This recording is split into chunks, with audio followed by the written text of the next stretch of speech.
আসসালামু আলাইকুম রহমতুল্লাহি ওবরকাতুহ।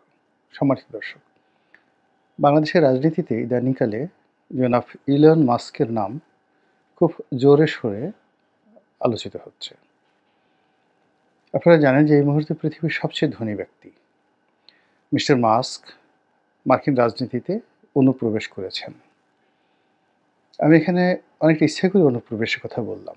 এর কারণ হলো আমেরিকার রাজনীতিতে যারা সম্পৃক্ত দুটো দল, ডেমোক্র্যাট এবং রিপাবলিকান, তাদের সকলেরই রয়েছে দীর্ঘ রাজনৈতিক ইতিহাস। এমনকি মিস্টার ডোনাল্ড ট্রাম্প কিংবা এর আগে মিস্টার জেরাল্ড ফোর্ড, যারাই এই ব্রিটিশ রাজনীতিতে এসেছেন কিংবা আমেরিকান রাজনীতিতে এসেছেন, ব্যবসায়িক কমিউনিটি থেকে তারাও দীর্ঘদিন রাজনীতির সঙ্গে সম্পৃক্ত ছিলেন। এমনকি মিস্টার রোনাল্ড রিগানের মতো বা আর্নেস্ট শোয়ার্জ কপের মতো যে সকল নেতা সেখানে এসেছেন, তারাও দীর্ঘদিন রাজনীতি করে তারপর সেখানে এসেছেন।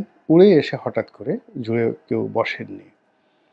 এইবারই প্রথম একেবারে রাজনীতির পাদপীঠে, যাকে ডিফ্যাক্টো প্রধানমন্ত্রী নয়, ডিফ্যাক্টো প্রেসিডেন্ট বলা হয় আমেরিকার ইতিহাসে, তিনি জনাব ইলন মাস্ক। এবং অবস্থা দৃষ্টে মনে হচ্ছে যে মিস্টার ডোনাল্ড ট্রাম্প এবং ইলন মাস্ক, তাদের মধ্যে যে সম্পর্কটি, এটি হরিহর আত্মার, এবং দুজনেই খ্যাপাটে, দুজনেই রীতিমতো একেবারে যেটিকে বলা হয় রাজনীতিতে বদ্ধ উন্মাদনা বলতে যে জিনিসটি বোঝায়, এটি দুজনের মধ্যেই প্রকট। বেপরোয়া, যা মুখে এসে তাই বলেন, যা ইচ্ছে তাই করেন, আর ভীষণ রকম ঝুঁকি নেন, কখনো কখনো জীবনের ঝুঁকি। তো এই দুজন মানুষ এখন মার্কিন রাজনীতির সবচেয়ে ক্ষমতাধর ব্যক্তি হয়ে সারা পৃথিবীতে রীতিমতো একটি আতঙ্কের জন্ম দিয়েছেন। এবং সেই আতঙ্ক থেকে আমরা যারা বাংলাদেশের লোকজন, আমরাও কিন্তু ব্যতিক্রম নই। আমাদের দেশে একটি সরকার সাম্প্রতিক সময়ে রীতিমতো পালিয়ে গেছে। শেখ হাসিনা পালানোর নিয়ে মোটামুটি এবং তার সাঙ্গপাঙ্গ যারা আছে তাদের পালানো নিয়ে রীতিমতো চলচ্চিত্র তৈরি করার মতো প্রেক্ষাপট তৈরি হয়ে গেছে। আর ওই দলের অন্যান্য লক্ষ লক্ষ নেতাকর্মী, তারাও রীতিমতো পালিয়ে আছে। এবং এত বিপুল সংখ্যক লোকের একসঙ্গে পালানোর মতো ঘটনা দ্বিতীয় বিশ্বযুদ্ধে হিটলারের পতনের পর নাৎসি বাহিনীতে কিংবা ইটালিতে যখন ফ্যাসিজমের পতন হলো বেনিতো মুসোলিনির, তার দলে এত সংখ্যক লোক পালিয়েছিল কিনা আমি বলতে পারবো না। অর্থাৎ এই মুহূর্তে বাংলাদেশে যদি আপনি ধরেন, কম করে হলো 1 থেকে 1.5 কোটি লোক পালিয়ে আছেন। স্থান কাল পাত্রভেদে তারা কেউ দেশ ত্যাগ করেছেন, কেউ এলাকা ত্যাগ করেছেন, কেউ শহর ত্যাগ করেছেন, কিন্তু তারা 1 থেকে 1.5 কোটি লোক বাস্তুচ্যুত হয়ে গেছেন। এরকম 1 থেকে 1.5 কোটি লোক যদি বাস্তুচ্যুতের ইতিহাস ধরেন, 1971 সনেও ঠিক এরকম হয় না। বলা হয় 2 কোটি লোক ভারতে আশ্রয় নিয়েছিল, কেউ কেউ বলেন 1 কোটি, কিন্তু আসলে হয়তো 60-70 লাখ লোক সেখানে ভারতে গিয়েছিল। তো সেই অর্থে এই যে ডিজাস্টার এখন চলছে আওয়ামী লীগের উপর, পরে পুরো বাংলাদেশ শূন্য। এই শূন্যতায় অনেক কিছু ঘুরপাক খাচ্ছে। শূন্যতা তৈরি হয়েছে অর্থনীতিতে, শূন্যতা তৈরি হয়েছে রাজনীতিতে, চলচ্চিত্রে, নাটক, সিনেমায়, আরও অনেক জায়গাতে। আওয়ামী লীগের অনেক সুন্দর সুন্দর নায়িকা ছিল, অনেক সুন্দরী বা সুন্দর গায়ক গায়িকা ছিলেন। তারপর খুব একেবারে 5 স্টার মানের তারকা ব্যবসায়ী নেতা ছিলেন, আরও অনেক। সবাই পলাতক। আমরা কিছু সংখ্যক লোককে কেবলমাত্র জেলখানাতে ঢোকাতে পেরেছি। আর এই শূন্যতাতে অদ্ভুত সব শব্দ তৈরি হচ্ছে। জামাতের শব্দ, বিএনপির শব্দ, আরও অনেক শব্দ, যে শব্দের যন্ত্রণায় মানুষ রীতিমতো অস্থির হয়ে পড়েছে। এখানে সমন্বয়ক নামক নতুন রাজনৈতিক দল, ব্যক্তি, গোষ্ঠীর যে পরিচয় এসছে, কবজি কাটা পার্টির অভ্যুদয় হয়েছে। অর্থাৎ এই সবগুলি হয়েছে শূন্যতার কারণে। আর সেই শূন্যতার মধ্যে আবার নতুন করে শুরু হয়েছে ইলন মাস্ক বিতর্ক। সেটা কি?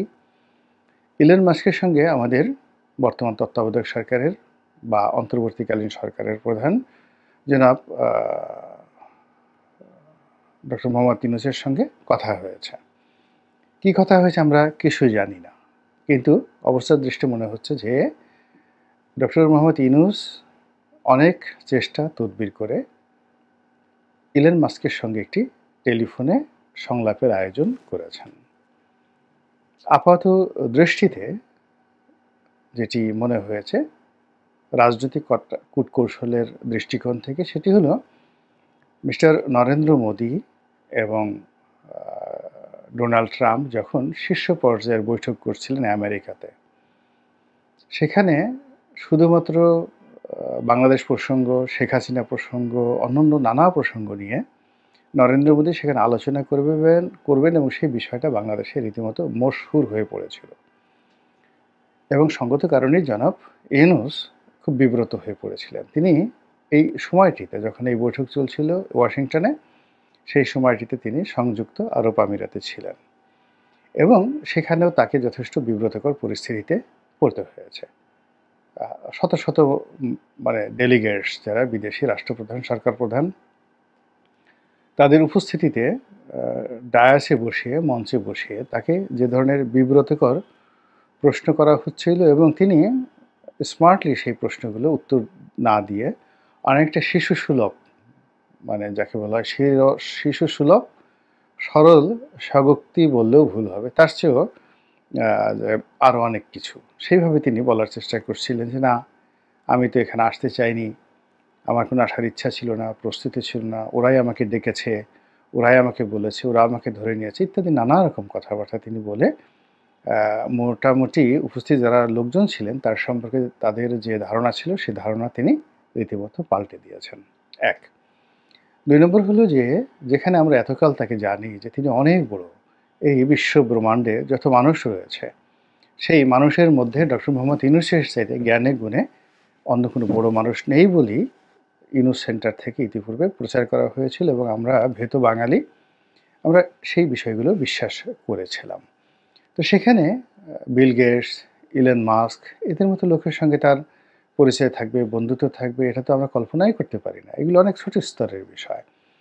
তার সঙ্গে যাদের যাদের পরিচয়ের কথা আমরা শুনে এসেছি, বা বিশ্বের যে সকল নামি দামি লোকজন, যে সকল নামি দামি বিশ্ববিদ্যালয়, হার্ভার্ড, অক্সফোর্ড, কেমব্রিজের সর্বজন শ্রদ্ধেয় চ্যান্সেলর বৃন্দ, তারা যেখানে তাকে তোয়াজ করেন, তদবির করেন, সেখানে ইলন মাস্কের মতো একজন পাগলাটে খ্যাপাটে, যার কোনো কিছুই নেই, চরিত্র বলতে কিছুই নেই, এবং তিনি তার পিতা কর্তৃক ত্যায্য, এরকম একজন মানুষের সঙ্গে আমাদের একটু মহা গুণধর, মহাশক্তিধর, সম্মান এবং মর্যাদার বিমূর্ত প্রতীক জনাব ইউনূস কেন কথা বলবেন? আর সেই কথাটিকে কেন সরকার সারা বাংলাদেশে সুন্দরভাবে প্রচার করবেন? এই বিষয়টি আমরা লক্ষ্য করলাম যে মূলত তিনি গতানুগতিক যে রাজনীতি, সেই রাজনীতির ফাঁদের মধ্যে পড়ে গিয়েছেন এবং সেই ফাঁদের কারণেই ওখানে যেভাবে মোদি এবং ট্রাম্পের বৈঠক নিয়ে আলোচনা হচ্ছিল, সেই আলোচনাকে সামাল দেওয়ার জন্য তিনি ইলন মাস্কের সঙ্গে একটি কথা বলেছেন, ভিডিও কল করেছেন। এটি রাজনৈতিকভাবে বাংলাদেশে প্রচার করা তার জন্য খুব জরুরি হয়ে পড়েছিল এবং আরও অবাক করা বিষয় হলো এই বিষয়টি আবার বিদেশের একজন ইউটিউবার আছেন, তিনি এটির গোমর ফাঁস করে দিয়েছেন। তো তিনি বলার চেষ্টা করছেন যে এটি তিনি এই ব্যবস্থাটা করে এসছেন, তিনি এই ব্যবস্থা করেছেন, কার নামে, কোন অবস্থাতে, কীভাবে কী করেছেন, এই বিষয়গুলো তিনি প্রচার করেছেন। আবার অন্যদিকে বিএনপির একজন নেতা, যিনি এই সরকার আমলে রাষ্ট্রদূত হিসেবে নিয়োগ লাভ করেছেন, বর্তমানে নাকি মেক্সিকোতে রয়েছেন, মিস্টার মুশফিক ফজল আনসারী। তো তার যারা সমর্থক তারা আবার বলার চেষ্টা করছেন যে মিস্টার আনসারী এই কাজটি করে দিয়েছেন। তো এগুলো নিয়ে নানা রকম জটিলতা তৈরি হয়েছে। এর কারণ হলো, যদি ডক্টর মোহাম্মদ ইউনূসের নিজস্ব চেষ্টা এবং তদবির এটা না হয়ে থাকে, এটি তার ব্যর্থতা। ২ নম্বর হলো একজন ইউটিউবার তাকে এটা ব্যবস্থা করে দিয়েছে, সেটি সত্য, নাকি বিএনপির নেতা এটি করে দিয়েছে সেটি সত্য। আর যদি বিএনপির নেতা করে থাকেন, তাহলে বিএনপির সঙ্গে সেই নেতার সম্পর্কর ১২টা বাজবে। ১২টা বাজবে এই কারণ হলো যে বিএনপি এখন কোনো অবস্থাতেই ডক্টর মোহাম্মদ ইউনূসের যে মান, শান, মর্যাদা, এটা বাড়ুক এবং সেই বাড়ার ক্ষেত্রে বিএনপির যারা লোকজন তার তল্পি বাহক হিসেবে কাজ করুক, এটা বিএনপি এই মুহূর্তে চাচ্ছে না। হয়তো ৬-৭ মাস আগে এরকম যদি হতো তাহলে সেই বিএনপির নেতার সমস্যা হতো না, কিন্তু এখন সেটি সমস্যা। তো তো এগুলো নিয়ে নানা রকম হিসাব হচ্ছে যে এই কাজ কেন করার দরকার ছিল।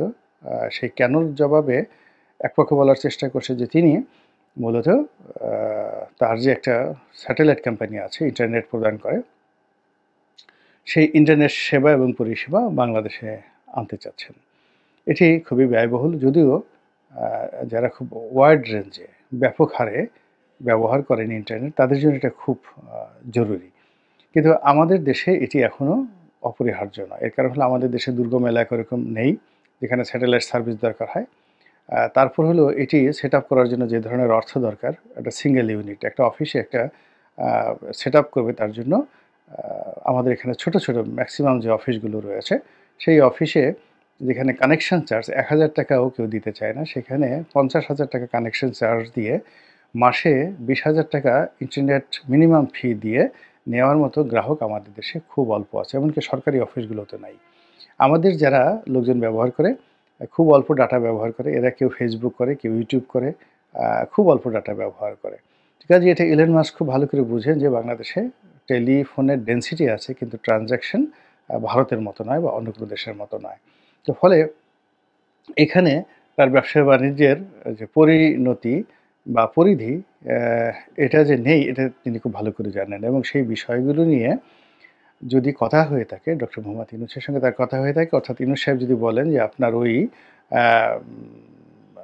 স্যাটেলাইট কোম্পানির আমরা বাংলাদেশে আনবো, এবং আমরা এখন যে স্যাটেলাইট ব্যবহার করছি এবং যে মানে সাবমেরিন কেবলের মাধ্যমে আমরা যে ডাটাগুলো আনছি এগুলো আমরা বাদ দেব। তাহলে এই সাবমেরিন কেবলের মাধ্যমে যে ডাটা আমদানি করা হচ্ছে এখানে কি পরিমাণ অর্থ বিনিয়োগ রয়েছে আপনারা হয়তো অনেকেই জানেন না। এখন এই বিনিয়োগটা বাদ দিয়ে মিস্টার মাস্কের সাথে আমাদের যে অর্থনৈতিক লেনদেন এটা কোনো অবস্থাতে ভায়াবল নয়, নাম্বার 1। নাম্বার 2 হলো এখানে অনেকগুলো টেকনিক্যাল বিষয় রয়েছে। এই টেকনিক্যাল বিষয়গুলোর সঙ্গে সঙ্গে ফাইন্যান্সিয়াল ক্যালকুলেশন। মিস্টার মাস্ক যে কাজটি ডক্টর মোহাম্মদ ইউনূসের কাছে জানতে চাইবেন বিষয়টি, সেটা হলো আচ্ছা ঠিক আছে আপনি কত ব্যান্ডউইথ নেবেন, কী পরিমাণ টাকা দিবেন, আমার এখানে মিনিমাম এত লাগবে, এই লাগবে, তো আপনার কনজিউম কত, এরকম ৩-৪টি প্রশ্ন তিনি অবশ্যই করবেন যদি এই বিষয়ে আলোচনা হয়ে থাকে। এবং অবশ্যই এই সকল বিষয়ে ডক্টর মোহাম্মদ ইউনূসের যে তথ্য এবং উপাত্ত এই মুহূর্তে তার কাছে রেডি ছিল না। আর বিদেশিরা যখনই কোনো একটা বিষয়ে কথাবার্তা বলে, বিশেষ করে ইলন মাস্কের মতো বা ডোনাল্ড ট্রাম্পের মতো যারা বদমেজাজি লোক, তারা অনেক সময় মেজাজ হারিয়ে ফেলে এবং ইউরোপ আমেরিকাতে যখনই কেউ মেজাজ একটু হারিয়ে ফেলে, অসামঞ্জস্যকর হয়ে যায়, তখন তারা একটি বাজে শব্দ উচ্চারণ করে, খুবই বাজে শব্দ উচ্চারণ করে। এটি ওদের দেশের ডাল ভাতের মতো। এখন এটি নিয়ে দেখা গেল যে সামাজিক মাধ্যমে সেই নানা রকম টিটকারি চলছে। এর কারণ হলো কেউ বলার চেষ্টা করছেন যে যখন তিনি ইলন মাস্কের সঙ্গে কথা বলছিলেন হঠাৎ করে তার মুখ কালো হয়ে যায়, অর্থাৎ ডক্টর মোহাম্মদ ইউনূসের মুখ কালো হয়ে যায়। আমি অবশ্যই এটা দেখিনি এবং আমি এটা বিশ্বাসও করি না, কিন্তু সামাজিক মাধ্যমে এই কথাগুলো ভেসে বেড়াচ্ছে। আর অনেকে বলার চেষ্টা করেছেন যে যখন তার মুখটা কালা হলো, টেলিফোনের অপর প্রান্তে ইলন মাস্ক কী বলতে পারেন এটাও আবার লোকজন বানিয়ে ফেলেছে। সেটা কাল্পনিক হতে পারে বা যা কিছু হতে পারে, লোকজন বানিয়ে ফেলেছে এবং এটা সামাজিক মাধ্যমে একেবারে রীতিমতো হৈ রৈ কাণ্ড ঘটিয়ে দিয়েছেন যে ওই পারে এই কথা বলতে পারে। ফলে পুরো যে প্রজেক্ট, এই প্রজেক্টটি নিয়ে ইলন মাস্ক প্রজেক্ট নিয়ে ডক্টর মোহাম্মদ ইউনূসের যে বাজিমাত করার যে প্ল্যান ছিল সেই বাজিমাতটা হয়নি। দ্বিতীয়ত তিনি মিস্টার ইলন মাস্ককে যেভাবে ব্যবহার করতে চেয়েছেন বা চাচ্ছেন, এটি আমার কাছে মনে হচ্ছে তার জন্য বাংলাদেশের জন্য কোনো অবস্থাতেই ভায়াবল হবে না। এর কারণ হলো যে তিনি মূলত পলিটিশিয়ান নন। তিনি রাজনীতির যে বিষয়গুলো, আমলাতান্ত্রিক যে বিষয়গুলো বা বাংলাদেশের যে বিষয়গুলো, এখানে দক্ষ এবং ঝানু যারা কূটনীতিবিদ হবেন, যে সকল অফিস রয়েছে, FBI, CIA, তারপর শেষে তাদের স্টেট ডিপার্টমেন্ট, আমেরিকান যে সিনেট, ডিপার্টমেন্ট অফ জাস্টিস, তারপরে মার্কিন কংগ্রেস, এই সকল বিষয়, হোয়াইট হাউস, এই সকল বিষয় বাংলাদেশের ব্যাপারে সাধারণত মানে খুব যাকে বলা হয় তাদের শত বছরের যে ফাইলপত্র রয়েছে এদের সম্পর্কে, তার আলোকে তারা কিন্তু সিদ্ধান্ত নিয়ে থাকে। ফলে তুলসী গ্যাবার্ডের মতো মানুষ বা ইলন মাস্কের মতো মানুষ, আপনার সঙ্গে তাদের যতই ভালো সম্পর্ক থাকুক বা মন্দ সম্পর্ক থাকুক, সেটি ব্যবহার করে আপনি যেভাবে রাতারাতি কোনো কিছু করতে পারবেন না, আবার তাদের সাথে সুসম্পর্ক না থাকলেও আপনার যে খুব বেশি ক্ষতি হবে আমার সেটা মনে হচ্ছে না। এর কারণ হলো তাদের সবাইকেই বিশেষ, বিশেষ উদ্দেশ্য সাধনের জন্য নিয়োগ দেওয়া হয়েছে এবং মিস্টার ইলন মাস্ক মূলত ব্যবসা-বাণিজ্যে এবং অর্থনৈতিক নীতি নির্ধারণে গুরুত্বপূর্ণ সিদ্ধান্ত গ্রহণের জন্য মিস্টার ডোনাল্ড ট্রাম্প তাকে নিয়েছেন। কিন্তু আমাদের বাংলাদেশে আমেরিকার সাথে যে সম্পর্ক সেখানে অর্থনৈতিক কোনো সম্পর্ক নেই। সেখানে মূলত সম্পর্কটা হলো কূটনৈতিক সম্পর্ক, আঞ্চলিক সম্পর্ক এবং ভৌগোলিক সম্পর্ক। তো সেই সম্পর্ক আর যেই দেখুক না কেন মার্কিন যুক্তরাষ্ট্রে, মিস্টার ইলন মাস্ক এখন দেখছেন না এবং আগামীতেও দেখবেন না এবং এই ব্যাপারে তার কোনো রকম যাকে বলা হয় যোগ্যতাই নেই। ফলে এই বিষয়গুলো নিয়ে তার যে জাদুকরি সিদ্ধান্ত হবে বা তার যে সহযোগিতা থাকবে এটি হবে না। ফলে এই প্রজেক্ট মানে বলতে গেলে বিফলে গেছে বলে আমার কাছে মনে হচ্ছে। আল্লাহ আমাদের সবাইকে হেদায়েত দান করুন এবং হেফাজত করুন। আসসালামু আলাইকুম ওয়া রাহমাতুল্লাহি ওয়া বারাকাতুহু।